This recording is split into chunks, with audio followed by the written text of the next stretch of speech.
जय हिंद। चलिए बेटा हम लोग आज देखिए सेकेंड पार्ट का ray optics and optical instrument पढ़ेंगे, ठीक है। सेकेंड पार्ट का chapter 9 ray optics and optical instrument. अभी तक सुनिए तो रे ऑप्टिक्स, पहले चैप्टर का नाम देखिए रे ऑप्टिक्स। अरे ऑप्टिक्स मतलब क्या होता है? Branch of science. पहले इधर ऑप्टिक्स जो है, ऑप्टिक्स क्या है? Optics is the branch of science, branch of science in which we study about the light, ठीक है।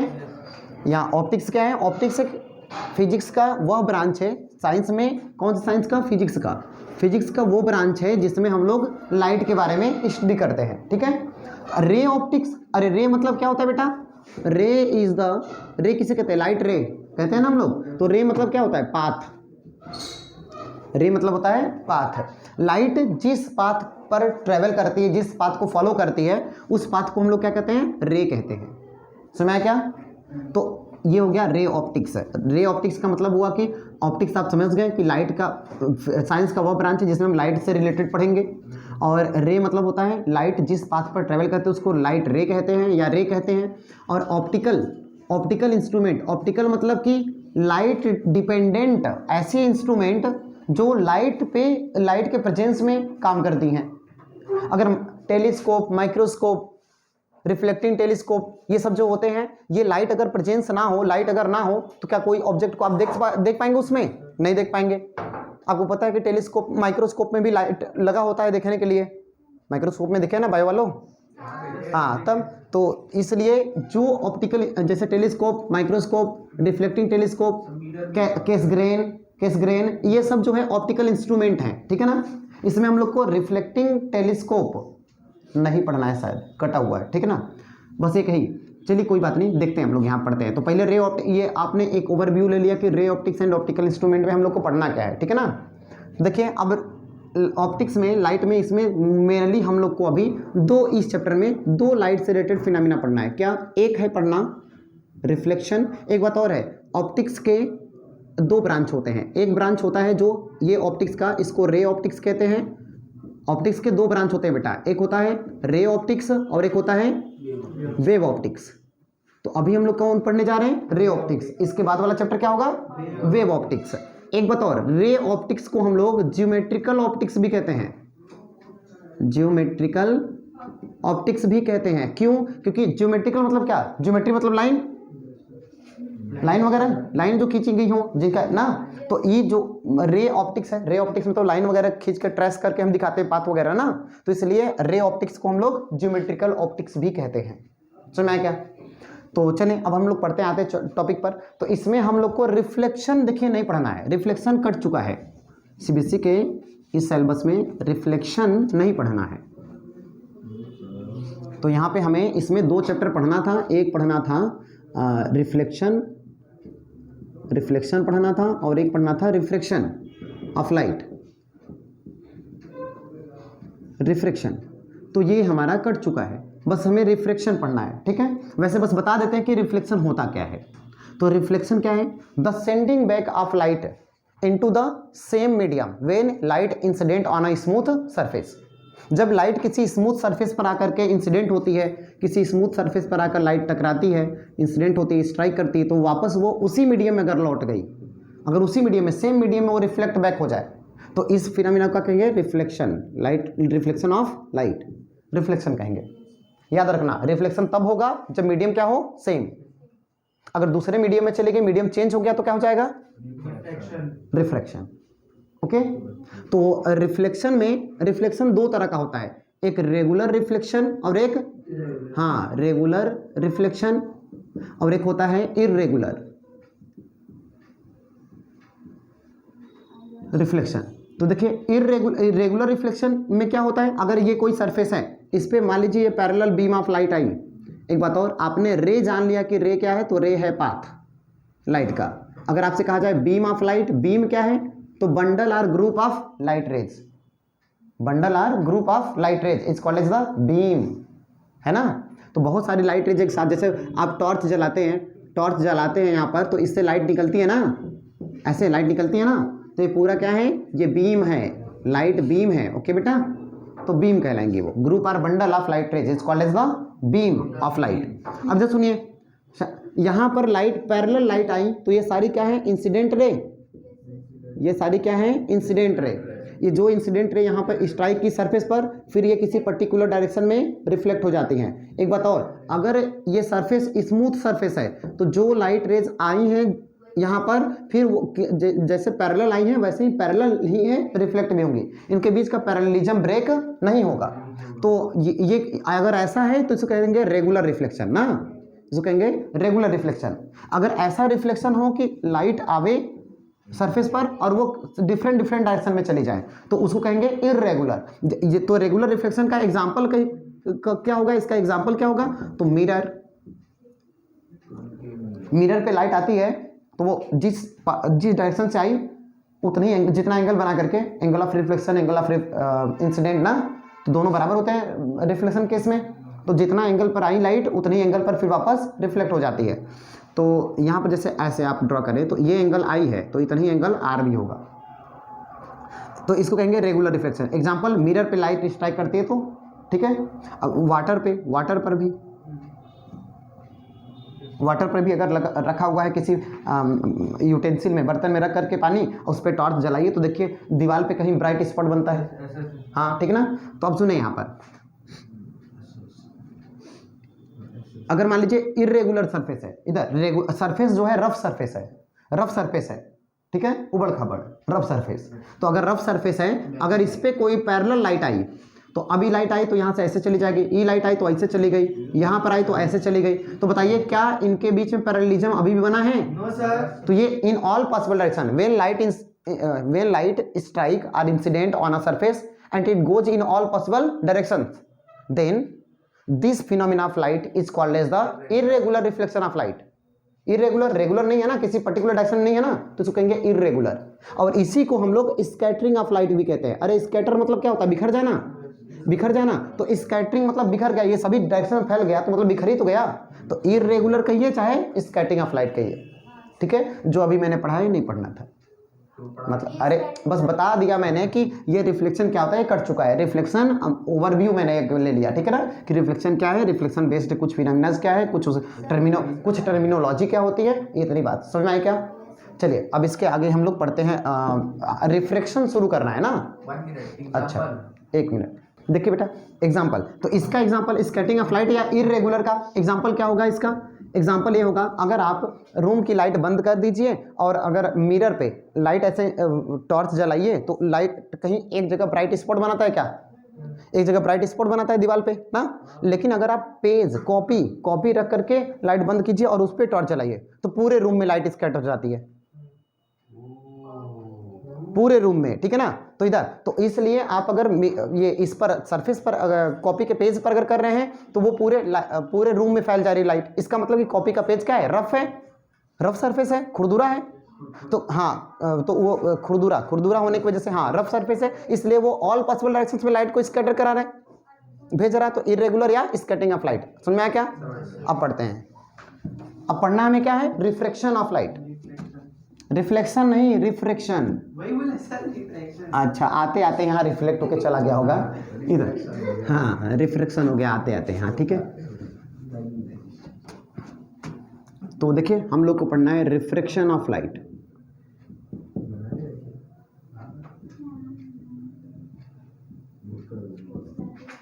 सुने अब रिफ्रैक्शन ऑफ लाइट क्या होता है? When light goes from one medium to another medium, जब लाइट एक मीडियम से दूसरे मीडियम में जाती है तो it got deviated from its initial path. When light goes from one medium to another medium then it got deviated from its initial path. अपने initial path से ये भटक जाती है, डेविएट हो जाती है, ठीक है। This phenomena is called as the refraction of light. तो लाइट जब एक मीडियम से दूसरे मीडियम में जाती है, जैसे ही मीडियम चेंज होता है लाइट अपने पाथ से डेविएट हो जाती है। इस फिनोमिना को क्या कहते हैं हम लोग? रिफ्रैक्शन कहते हैं। एक बात याद रखना, रिफ्रैक्शन में मिनिमम कम से कम 2 मीडियम होने चाहिए, ठीक है ना। कम से कम कितने? 2 मीडिया होना चाहिए। मीडिया प्लूरल नंबर है मीडियम का, ठीक है ना। तो कम से कम 2 मीडिया होना चाहिए, मीडियम होना चाहिए, तो वहाँ पे रिफ्रैक्शन होगा। अगर मीडियम एक ही है तो रिफ्लेक्शन होगा, बोले थे ना। मीडियम एक है तो वापस आ जाएगा ना उसी में, मीडियम एक तो reflection, medium more than one तो रिफ्रैक्शन। That's good. तो ये डेफिनेशन याद हो गया ना, when light goes from one medium to other medium it got deviated from its initial path, this is the called the bending of light या deviation of light जो हुआ उसके पाथ में, this phenomena is called as the refraction of light. अब चलें देखें यहाँ पर, अगर मान लीजिए ऊपर डेंसर मीडियम है, डेंसर मीडियम और नीचे रेयरर मीडियम है, तो अब यहाँ पर अगर कोई लाइट ऐसे इंसिडेंट हुई तो जो लाइट आई उसको कहेंगे इंसिडेंट रे, इंसिडेंट रे, और जिस पॉइंट पर इंसिडेंट हुआ उसको कहते हैं पॉइंट ऑफ इंसिडेंस, इसको कहेंगे point of incidence, point of incidence. रुकिए बेटा आप सबर करा, पॉइंट ऑफ इंसिडेंस। अब point of you can draw a normal on the point of incidence, point of incidence पे आप एक नॉर्मल ड्रॉ कर सकते हैं, ठीक है। इधर पॉइंट ऑफ इंसिडेंस पर अगर आप एक परपेंडिकुलर ऐसे ड्रॉ करेंगे तो इसको कहेंगे नॉर्मल, परपेंडिकुलर नहीं कहेंगे नॉर्मल कहेंगे। क्या डिफरेंस है परपेंडिकुलर और नॉर्मल में? परपेंडिकुलर और नॉर्मल क्या डिफरेंस है? परपेंडिकुलर 2D है, नॉर्मल रेडी है। अरे रेडी नहीं 3D जी। हाँ इधर सुनो, हाँ बेटा इधर, ठीक है। तो हाँ अब अभी नहीं बोलेंगे तो थोड़े टाइम में ये रेडी कर देंगे, ये रेडी बैटरी। इधर सुना, तो ये नॉर्मल है बेटा, इधर सुनिए, तो नॉर्मल 3D होता है। तो ये इंसिडेंट रे जितना एंगल फॉर्म की नॉर्मल के साथ उसको क्या कहते हैं? Angle of incidence, angle of incidence. और ये लाइट इस पाथ पर जाती, एक मिनट, ये लाइट रेज इस पाथ पर जाती, कब जाती? जब मीडियम चेंज नहीं होता, ठीक है ना, जब मीडियम चेंज नहीं होता।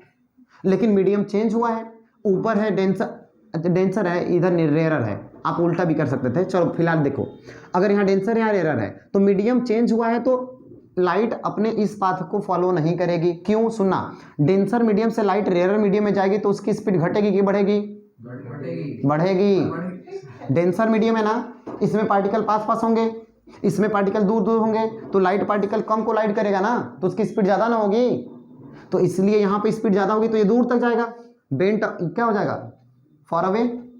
ये नॉर्मल से क्या हो जाएगा? फॉर अवे, दूर हट जाएगा, तो ये ऐसे जाएगा।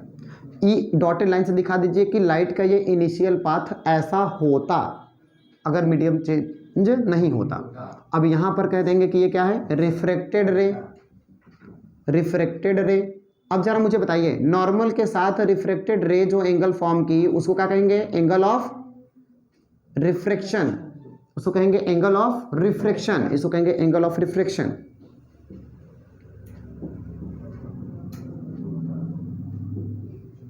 और ये क्या है? एंगल ऑफ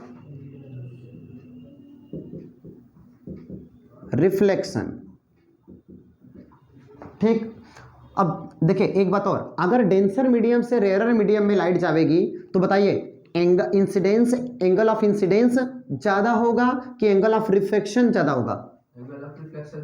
रिफ्लेक्शन क्यों बोल रहे हैं? रिफ्रैक्शन। तो एंगल ऑफ रिफ्रैक्शन ज्यादा होगा ना बेटा, क्योंकि ये दूर हट गई है। अगर इसी पाथ पे जाती तो वर्टिकली अपोजिट एंगल से सेम होता, तो ये सेम होता लेकिन उससे ज्यादा है। तो इसलिए अगर डेंसर मीडियम से लाइट रेयरर मीडियम में इंटर कर रही है तो वो नॉर्मल से बेंट अवे होती है, और इस केस में जो एंगल ऑफ रिफ्रैक्शन बनता है वो ग्रेटर देन होता है टू द किससे? एंगल ऑफ इंसिडेंस से। तो एंगल आई, एक मिनट, एंगल आई मतलब angle of refraction is less than to the angle of refraction, okay. या यूं कह सकते हैं कि एंगल ऑफ रिफ्रैक्शन आर, बार बार ये करें तो उसी में आपको दिखेगा, ऐसा लिख दो, ठीक। यहाँ पर आर ग्रेटर देन आई तब भी सही है, या तो आई लेस देन आर, सही है ना। लेकिन ये कब होगा? जब डेंसर से रेयरर में जाएगा तब। अगर अपोजिट कर दें, यहाँ डेंसर के जगह अगर हम रेयरर कर दें और रेयरर के जगह डेंसर कर दें, तो अब लाइट यहाँ से आई तो इसकी स्पीड इस मीडियम में बढ़ेगी कि घटेगी? घटेगी। तो घटेगी तो पहले ही बेंट हो जाएगी ना, अपने इस इनिशियल पाथ के पहले ही बेंट हो जाएगा, थोड़ा ज़्यादा ही बेंट हो गया इधर, तो बेंट हो जाएगा। तो बेंट हो जाएगा, ये एंगल, ये रिफ्रैक्टेड रे हो जाएगा, और ये हो जाएगा एंगल ऑफ रिफ्रैक्शन। इस केस में आर आई से छोटा होगा, समझ आएगा? ओके, तो ये रहा रिफ्रैक्शन। अब रिफ्रैक्शन पे क्या बेस्ड है आगे देख लेते हैं। अब देखिए बेटा, अब हमें पढ़ना है रिफ्रैक्शन से रिलेटेड रिफ्रैक्शन ऑफ लाइट से रिलेटेड दो लॉज थे, और दो लॉज किसने दिया था? जैसे angle of reflection of light के दो लॉज हैं कि angle of incidence is always equal to the angle of reflection, ये दूसरा वाला लॉ था। फर्स्ट लॉ क्या था? The incident ray, reflected ray and normal all lie in the same plane. तो पहला इसका भी, रिफ्रैक्शन का भी, रिफ्रैक्शन के जो लॉज हैं, दो लॉ हैं, इसके जो लॉ हैं दो, वो भी पहला लॉ यही है। पहला लॉ है कि एंगल द, ये कौन सी लाइट है? ये कौन सी लाइट है? इंसिडेंट रे, इंसिडेंट रे, और ये रिफ्रैक्टेड रे, रिफ्रैक्टेड रे। तो incident ray and refracted ray, incident ray, refracted ray and normal all lie in the same plane. तीनों के मीटिंग पॉइंट एक ही पॉइंट पर है ना, एक ही प्लेन पर है ना। हाँ, तो इसलिए eight the point of incidence पर, हाँ, तो इसी को हम लोग ये हो गया फर्स्ट लॉ। फर्स्ट लॉ क्या हो जाएगा? The incident ray, refracted ray and normal all lie in the same plane, okay, in the same plane at the point of incidence पर, ओके। तो ये हो जाएगा आपका फर्स्ट लॉ। और सेकेंड लॉ क्या है? तो सेकेंड लॉ देखिए, सेकेंड लॉ ये तो आपका हो गया पहला, अब वही वाला रहेगा। और सेकेंड क्या है? सेकेंड है स्नेल्स लॉ, कैपिटल से रहेगा, नाम है साइंटिस्ट का, स्नेल्स लॉ। स्नेल ने कहा था कि the sine of angle of incidence, the sine of angle of incidence यानी आई का साइन ले लीजिए, sine I, the angle of, पहले ऐसे रेशियो ऑफ ना, the ratio of angle of sine of I, ठीक है। मैं लिख देता हूँ, अच्छा यहाँ पे कहाँ लिखूँ? यहाँ पे लिख दूँ, चलिए यहाँ मैं लिख देता हूँ आपके लिए, स्नेल्स लॉ लिख देता हूँ। The ratio of angle sine of, the ratio of sine of angle of incidence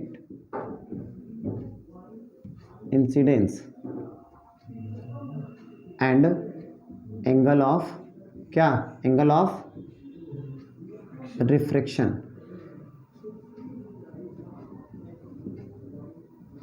is always a constant, okay बेटा, ये है स्नेल्स लॉ। दैट इज, अरे एंगल ऑफ इंसिडेंस क्या है? आई, इसका साइन लेंगे तो क्या हो जाएगा? साइन आई।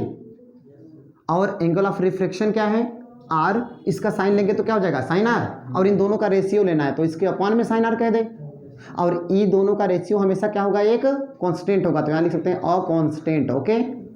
अब एक बात और सुने, दिस कांस्टेंट यानी यहाँ पर लिख देता हूँ पहले, स्नेल्स लॉ क्या है? Sine I by sine R is equal to a constant, and this constant is called as the refractive index of the medium. तो इसको हम कह सकते हैं refractive index N. Refractive index किससे रिप्रेजेंट करते हैं? एन से। किसी किसी बुक में इसको म्यू से रिप्रेजेंट करते हैं, म्यू, अब किसी में एन से। एक बात और, ये रिफ्रैक्टिव इंडेक्स किसका है?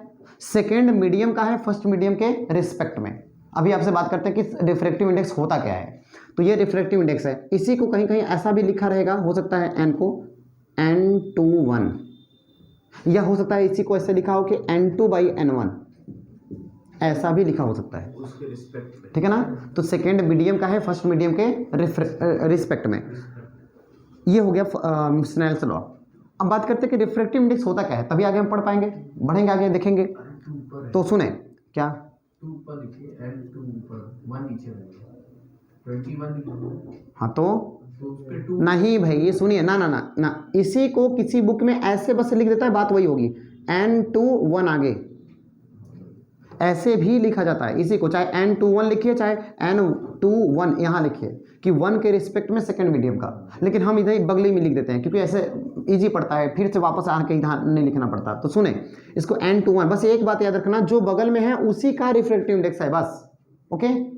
जो बगल में यहाँ है उसी का रिफ्रैक्टिव इंडेक्स है, किसके रिस्पेक्ट में? दूसरे वाले के। तो ये किसका रिफ्रैक्टिव इंडेक्स है? सेकेंड मीडियम का है फर्स्ट मीडियम के रिस्पेक्ट में।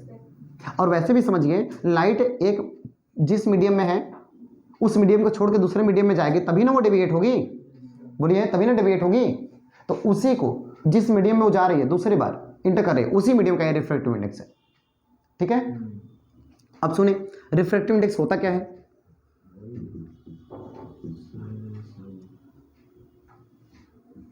रिफ्रैक्टिव इंडेक्स क्या है? रिफ्रैक्टिव इंडेक्स एन या nu is the ratio of speed of light in vacuum, ratio of speed of light in vacuum to the speed of light in the medium. तो vacuum में speed of light कितनी है? यहाँ speed of light को मैं कैसे लिख दूँ? भी लिख दूँ भी, और यहाँ लिख दूँ वैक्यूम को, एक काम करते हैं नहीं वैक्यूम क्या लिखो तब, वैक्यूम को भी लिखिए। ऐसा एक काम करते हैं रुकिएगा, स्पीड ऑफ लाइट एस लिख दिए और वैक्यूम के लिए वी लिख दिए और speed of light in a medium लिख दिए, समझ में आएगा? तो the ratio of speed of light in the vacuum to the speed of light in the medium is called as the refractive index. Okay, और इसी ये रिफ्रैक्टिव इंडेक्स पता है, अगर आप किसके रिस्पेक्ट में लिए हैं? वैक्यूम के ना, तो इसको कहते हैं रिलेटिव रिफ्रैक्टिव इंडेक्स, इसको कहते हैं रिलेटिव रिफ्रैक्टिव इंडेक्स भी कहते हैं, ठीक है ना? अब सुने, तो रिफ्रैक्टिव इंडेक्स का यूनिट क्या होगा बेटा? कुछ भी नहीं होगा, टेस्ला मैग्नेटिक फील्ड का, मार दे आके कंटा। इधर देखिए, यहाँ पर इधर सुनिए, रिफ्रैक्टिव इंडेक्स का कोई भी यूनिट नहीं होगी। क्यों? क्योंकि ऊपर क्या है? वैक्यूम नहीं है यार, अरे ऊपर वैक्यूम थोड़े है, इधर ऊपर स्पीड ऑफ लाइट है वैक्यूम में, तो स्पीड ऑफ लाइट का मीटर पर क्या है? मीटर पर सेकेंड ऊपर भी, मीटर पर सेकेंड नीचे भी, और दोनों कैंसिल, तो कोई यूनिट नहीं। अच्छा, तो ये कोई यूनिट नहीं, ठीक है?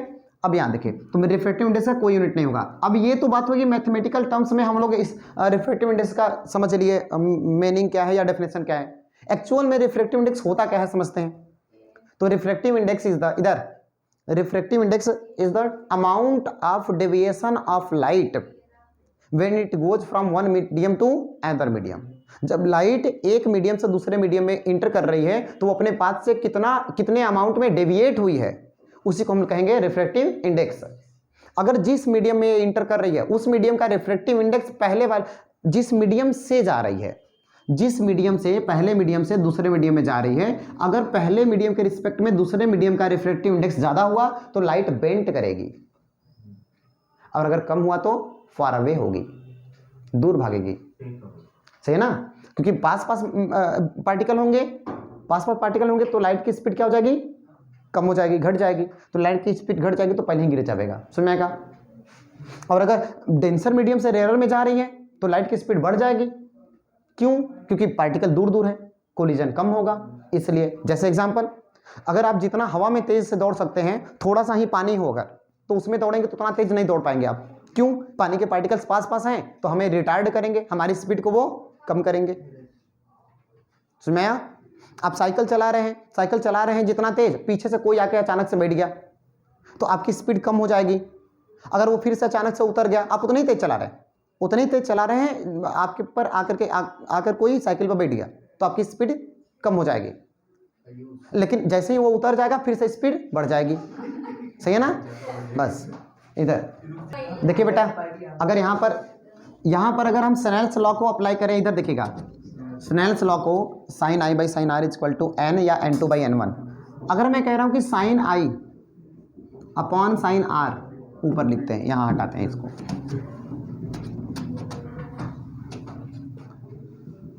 Sine I upon sine R equal to N two by N one, चाहे एन लिखिए या एन लिखिए या एन टू वन भी लिखिए, कोई भी बात की है। अब बताइएगा, अगर ये लाइट मान लीजिए 90 डिग्री पर अगर आप यहाँ पर इंसिडेंट कराते हैं, अगर ये लाइट इस पर इंसिडेंट कराते हैं तो किस पाथ पर जाएगी? बताइए। रुको, पहले देखिए, लाइट अगर इस पाथ पर आएगी तो किस पाथ को फॉलो करेगी? कहाँ जाएगी? किस पाथ पर? इसी पाथ पर ना, बोलिए। अगर लाइट इस पाथ पर आवेगी, इस पाथ पर अगर इंसिडेंट आप करा दिए इंसिडेंट रे को, तो कहाँ जाएगी? रिफ्लेक्टेड रे इस पाथ पर होगी ना। तो अगर इस पाथ पर लाइट आई तो इंसिडेंट एंगल कितना है? बताइए, एंगल ऑफ इंसिडेंस कितना है? बताइए कितना है? 0 है। 90 कैसे? 90 हमें इधर एंगल ऑफ इंसिडेंस हमेशा कहाँ से लेते हैं? नॉर्मल से ना। बोलिए, एंगल ऑफ इंसिडेंस हमेशा कहाँ से लेते हैं? नॉर्मल से। और ये नॉर्मल पर है, ये है तो कोइंसाइड कर रहा है ना, इसका मतलब नॉर्मल पर ही एक लाइन है, नॉर्मल पर से ही आ रहा है, तो उसके साथ एंगल इसका 0 ना हुआ, तो उस कंडीशन में एंगल आई क्या होगा, 0। तो बेटा एंगल आई 0 है और ये जा रहा है इसी पाथ पर जा रहा है वर्टिकल ही, तो इसको एंगल आर भी क्या होगा, 0 होगा। तो स्नेल्स लॉ रखिए यहाँ पर जरा, तो तो क्या आ रहा है वो, 0 है, अनडिफाइंड है, इन्फिनिटी आ रहा है, अनडिफाइंड, 0/0 अनडिफाइंड ना। इसका मतलब स्नेल्स लॉ काम ही नहीं कर रहा है यहाँ पर, क्योंकि स्नेल्स लॉ कहता है कि हमेशा ये कांस्टेंट बनाएगा, साइन आई और साइन आर का रेशियो हमेशा क्या आएगा, कांस्टेंट आएगा। लेकिन यहाँ पर तो कांस्टेंट नहीं है, क्या आ रहा है, अनडिफाइंड आ रहा है, कुछ है या नहीं है, नहीं पता चल रहा क्या है। कांस्टेंट कहाँ से कह दें, कांस्टेंट का वैल्यू तो चेंज नहीं होता, तो स्नेल्स लॉ तो गलत हो गया। नहीं, क्योंकि ये रिफ्रैक्शन है ही नहीं, स्नेल्स लॉ गलत नहीं हुआ, ये रिफ्रैक्शन है ही नहीं। क्यों, रिफ्रैक्शन होता है तो लाइट अपने पाथ से डेविएट होती है, तो ये तो जिस पाथ पे जा रही है दूसरी पाथ पे है। देखिए कहाँ बेंट हो रही है, कहाँ बेंट हो रही है, ये इसका है बेटा, इस पर लाने पर कहाँ बेंट हो रही है, उस पे लाने पे नहीं बैठोगे, नॉर्मल है ना। हाँ तो वही तो कह रहे हैं हम, नॉर्मल, तो वही कह रहे हैं कि ये रिफ्रैक्शन है तब, नहीं, हाँ तो वही तो मैंने बोला। अच्छा तो इधर आप लोग मतलब इधर, तो ये जिस एंगल पे आ रही, यहाँ जिस पाथ पर आ रही है उसी पाथ पे जा रही है, ठीक है ना। तो उसी पाथ पे अगर जा रही है तो इसके पाथ में कोई डेविएशन नहीं हुआ, तो जब पाथ में डेविएशन हुआ ही नहीं तो ये रिफ्रैक्शन ही नहीं हुआ। अब रिफ्रैक्शन हुआ नहीं तो स्नेल्स लॉ लगेगा क्यों, क्योंकि स्नेल्स लॉ तो रिफ्रैक्शन के लिए है। समझ में आया क्या? Yes sir. That's good. देखें